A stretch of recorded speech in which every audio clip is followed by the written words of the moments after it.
Inside the MBA, your bi-weekly window into what's happening at the MBA.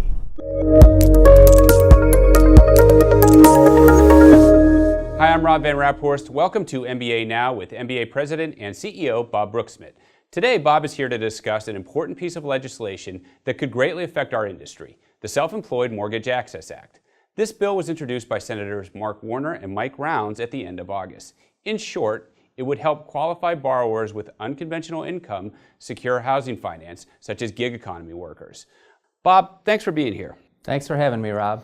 Can you first give us an overview of what the bill does? Sure. As you mentioned, gig economy workers and other self-employed borrowers, who make up about 30% of the population, sometimes have more trouble qualifying for a mortgage because of the confusing array of guidelines that work for self-employed borrowers and how they're underwritten. So this bill would seek to give more options for lenders to reasonably and responsibly qualify self-employed borrowers. Well, with several standards already in place, why is this bill necessary? Well, while the Appendix Q in the qualified mortgage rule does provide a way to underwrite self-employed borrowers, there are other sensible methods, such as those used by Fannie Mae and Freddie Mac, that could be used if this bill were passed, so that loans that aren't sold to Fannie Mae and Freddie Mac could use that sensible underwriting and more deserving borrowers could be qualified.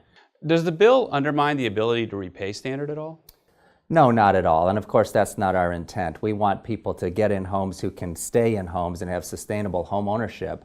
And as I mentioned, the thing that this bill would do would let lenders use other standards already in place at some of the government agencies to qualify their self-employed borrowers. Well, as I said, it's a very important piece of legislation for our members and for our industry.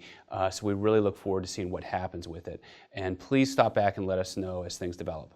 I will, and we're happy to say that we have bipartisan support on this bill, so we'll be following it closely. Yes, very important indeed. Thanks, Bob. Thank you.